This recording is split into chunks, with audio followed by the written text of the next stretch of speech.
US का जो media outlet है ब्लूमबर्ग, इन लोगों ने यह क्लेम किया है कि Saudi Arabia eyes stake in $30 billion IPL. Now मैं ये क्लियर कर दूं, कई लोगों को लगता है कि जी सऊदी अरेबिया आईपीएल परचेज करेगा $30 बिलियन का। नहीं, बात यह चल रही है कि सऊदी अरेबिया ओवरऑल आईपीएल का जो स्टेक है इसमें $5 बिलियन परचेज कर सकता है। ये इनकी $5 बिलियन की इन्वेस्टमेंट होगी। मगर यहाँ पे मेन बात यह है, सऊदी अरेबिया आईपीएल की जो मार्केट वैल्यूएशन है ना, इसको $30 बिलियन तक पहुंचा देगा। समझाता हूं, अभी बहुत ही ज्यादा सरल भाषा में ये जो पार्ट है ना, ये समझ लो।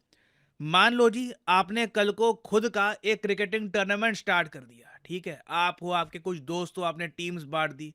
अब कौन डिसाइड करेगा कि आपका जो टूर्नामेंट है उसकी वैल्यूएशन क्या है, उसकी कीमत क्या है? ऑब्वियसली एक इन्वेस्टर तय करेगा। मान लो मैं इन्वेस्टर हूं, मैं कहता हूं कि ठीक है, आपकी भी अच्छी फॉलोइंग है, हम यहाँ पे रेवेन्यू जनरेट कर सकते हैं, तो मैं मान के चलता हूं कि अगर मैं आपके क्रिकेटिंग टूर्नामेंट का 50% हिस्सा परचेज कर रहा हूं, तो आपकी जो कंपनी है ना, उसकी मैं वैल्यूएशन लगा के चल रहा हूं 100 करोड़ रुपए। ठीक है, जो आपका क्रिकेटिंग टूर्नामेंट है उसकी मैं मान के चलता हूं कि 100 करोड़ वैल्यूएशन है, तो मैं 50 करोड़ रुपए देकर आपको 50% स्टेक परचेज कर लूंगा। तो मैं एज एन इन्वेस्टर, मैं यहां पर डिसाइड कर रहा हूं कि आपकी कंपनी की वैल्यूएशन क्या है, आपके क्रिकेटिंग टूर्नामेंट की वैल्यूएशन क्या है। उसी तरीके से अगर सऊदी अरेबिया $5 बिलियन की इन्वेस्टमेंट करता है, तो बताया ये जा रहा है, रिपोर्ट्स ये कह रही हैं कि उससे आईपीएल की जो टोटल वैल्यूएशन है ये सीधा $30 बिलियन के ऊपर निकल जाएगी।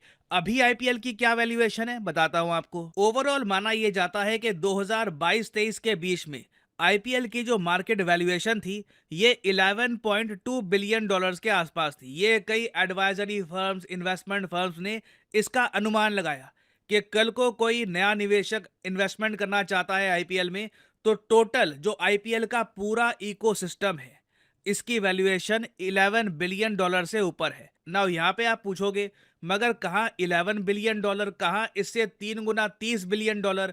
सऊदी अरेबिया वैल्यूएशन इतनी ज्यादा क्यों मान के चल रहा है? देखो, जो लास्ट सीजन गया था ना आईपीएल का, जहां पर जियो ने आईपीएल सबके लिए फ्री कर दिया था कि सब लोग आईपीएल देखो ऑनलाइन, ये क्रांतिकारी था। और जो नंबर सामने आए ना, जो व्यूअरशिप थी आईपीएल की, वो देखकर सब चौंक गए। इंडिया एक ह्यूमंगस मार्केट, और इस ह्यूमंगस मार्केट को टैप करने का बहुत ही अच्छा जरिया है आईपीएल, क्योंकि आईपीएल एक ऐसा टूर्नामेंट है, एक ऐसा आप कह सकते हैं प्रोडक्ट है, जो कश्मीर से लेकर सीधा कन्याकुमारी, गुजरात से लेकर सीधा all the way north east, हर जगह देखा जाता है।